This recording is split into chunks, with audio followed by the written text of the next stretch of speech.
Savez-vous que l'élimination de certains aliments de votre régime peut inverser le diabète de type 2 jusqu'à 90%? C'est une question à laquelle beaucoup ne pensent pas quotidiennement, mais comprendre l'impact de notre alimentation sur cette maladie courante mais grave peut faire toute la différence. Aujourd'hui, nous allons explorer les aliments spécifiques dont l'exclusion de votre régime peut mener à une amélioration spectaculaire de votre santé. Dans cette vidéo, nous vous présenterons les 10 pires aliments à retirer immédiatement de votre alimentation. Ces choix alimentaires cruciaux offrent des informations précieuses sur la gestion et la potentielle réversion du diabète, révélant comment des modifications simples mais efficaces peuvent transformer votre bien-être. Restez avec nous pour découvrir comment ces changements alimentaires peuvent avoir un impact significatif sur votre vie quotidienne et votre santé globale. Premièrement, un mauvais exemple de collation serait quelque chose comme un bretzel ou des crackers emballés. Pourquoi? Parce qu'ils contiennent beaucoup de glucides à digestion rapide qui peuvent rapidement élever vos niveaux de sucre dans le sang, et souvent ils sont fabriqués avec de la farine raffinée. En réalité, la teneur en glucides de ces articles peut être plus élevée que ce qui est indiqué sur l'étiquette nutritionnelle, car des études montrent que ces collations contiennent 10% de glucides en plus que ceux qu'elles annoncent. Il est donc préférable de consommer quelques légumes à faible teneur en glucides avec une once de fromage lorsque vous avez faim entre les repas. Si vous pouvez arrêter complètement les collations, ce sera le mieux. Ensuite, les boissons sucrées doivent être absolument évitées par les personnes atteintes de diabète. Une canette de 340 grammes de cola, par exemple, contient 40 grammes de glucides, ce qui les rend extrêmement riches en sucre. Étant donné que la plupart des diabétiques se limitent à 30 à 50 grammes de glucides par repas, selon leur sexe et leur niveau d'activité, 40 grammes dans une boisson est beaucoup. Un autre exemple de boisson sucrée est le thé glacé et la limonade, qui contiennent environ 45 grammes de glucides par tasse. Un verre de soda ou de jus de pomme contient 25 grammes de glucides. La plupart de ces boissons sont chargées de sirop de fructose, qui est lié à la résistance à l'insuline et au diabète. Les études suggèrent que les personnes qui consomment ces boissons sucrées ont un risque accru de diabète et de stéatose hépatique.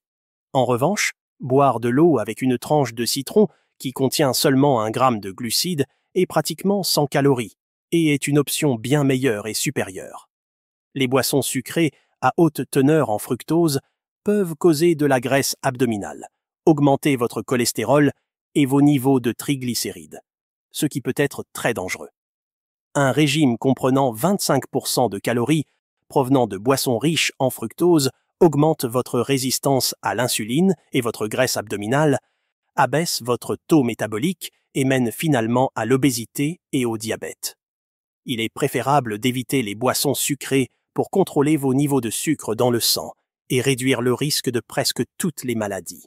Troisièmement, les graisses trans sont synthétiquement fabriquées et extrêmement nocives. Elles sont produites en stabilisant des acides gras insaturés avec de l'hydrogène, comme la margarine, les pâtes à tartiner au beurre de cacahuète, les crèmes et les plats surgelés, qui contiennent tous des graisses trans. Les fabricants de produits de boulangerie tels que les crackers ou les muffins ajoutent généralement des conservateurs pour augmenter la durée de conservation de leurs produits. Bien que les graisses trans n'augmentent pas directement vos niveaux de sucre dans le sang, elles sont associées à une inflammation accrue, à la résistance à l'insuline, à la graisse abdominale, à des niveaux de cholestérol HDL plus faibles, à un risque cardiovasculaire accru et, bien sûr, au diabète. Pour identifier les graisses trans dans un produit, vérifiez si l'étiquette indique partiellement hydrogéné dans la liste des ingrédients et évitez ces produits. Quatrièmement, les aliments blancs tels que les pâtes blanches, le riz blanc et le pain blanc ont un indice glycémique élevé. Les personnes atteintes de diabète de type 1 et de type 2, si leurs taux de sucre dans le sang sont déjà élevés, devraient éviter de manger du pain, des bagels et des produits à base de farine raffinée. Cela ne se limite pas aux articles à base de farine blanche raffinée. Même les pâtes sans gluten peuvent augmenter vos niveaux de sucre dans le sang.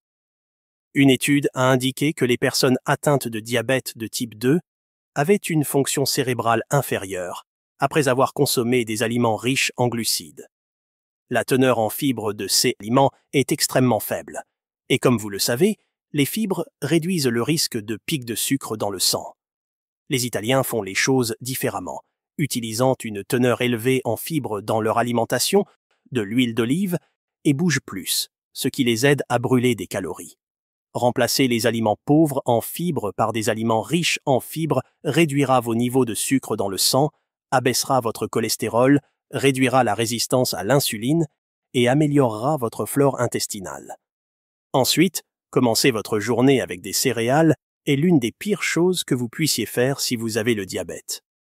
La plupart des céréales sont chargées de sucre et de glucides et fournissent très peu de protéines, ce qui vous aide à vous sentir rassasié et à maintenir des niveaux de sucre dans le sang stables tout au long de la journée. Même les céréales, dites saines, ne sont pas le meilleur choix.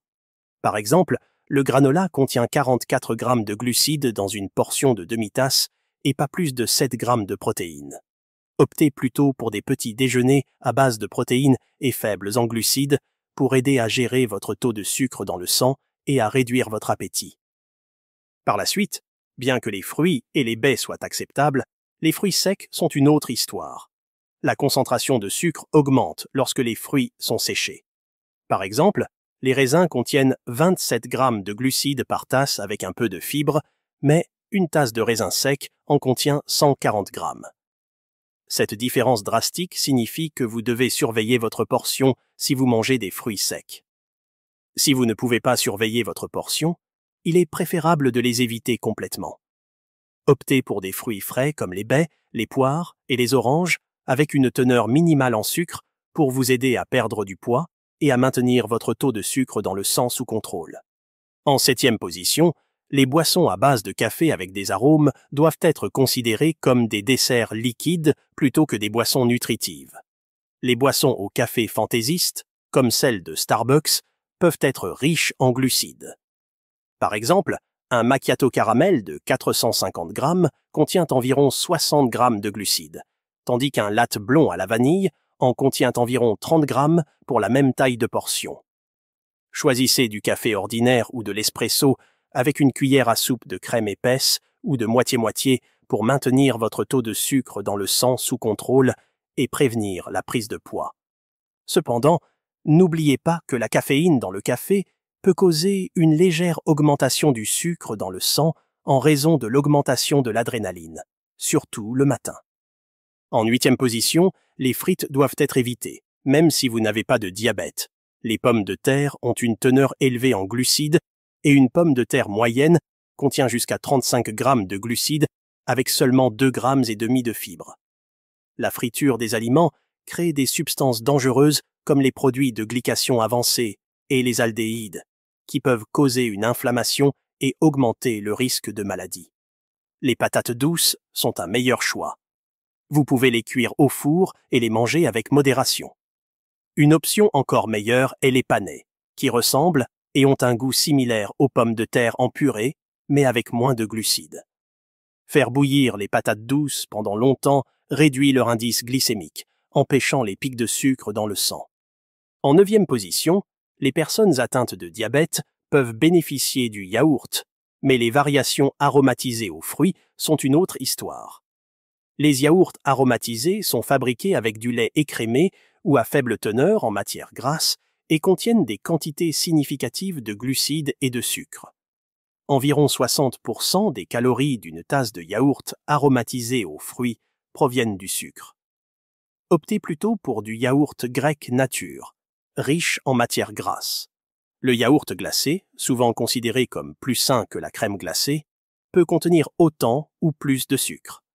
Choisissez du yaourt nature au lait entier qui contient moins de sucre et plus de glucides naturels. Enfin, les édulcorants artificiels. Les édulcorants artificiels sont controversés depuis leur introduction sur le marché dans les années 1950 et la recherche scientifique montre qu'ils sont associés à de nombreux effets secondaires dangereux.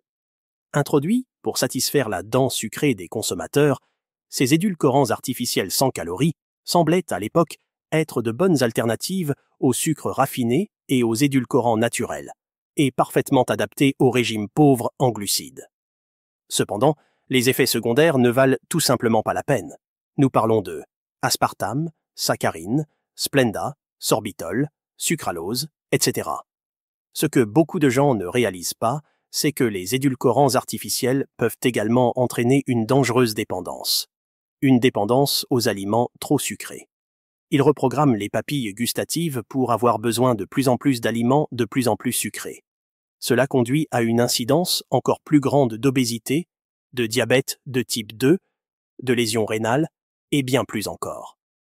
Une étude sur les effets des édulcorants artificiels sur l'athérosclérose a révélé que la consommation quotidienne de boissons contenant des édulcorants artificiels entraînait un risque 35% plus élevé de syndrome métabolique et un risque accru de 67% de diabète de type 2. Ainsi, évitez tous les aliments emballés qui contiennent généralement ces édulcorants artificiels et consommez plutôt le sucre naturel provenant des fruits. Dites-nous lesquels de ces aliments vous saviez déjà être si mauvais pour le diabète? Les utilisez-vous dans votre vie quotidienne? Merci d'avoir regardé cette vidéo jusqu'au bout. Nous espérons que les informations que nous avons partagées vous ont été utiles et vous ont donné des idées sur la façon dont vous pouvez mieux gérer votre santé et votre diabète. Si vous avez apprécié cette vidéo, n'oubliez pas de laisser un pouce levé pour nous aider à atteindre davantage de personnes. Assurez-vous également de vous abonner à notre chaîne pour ne pas manquer nos prochaines vidéos sur la santé et le bien-être. À bientôt.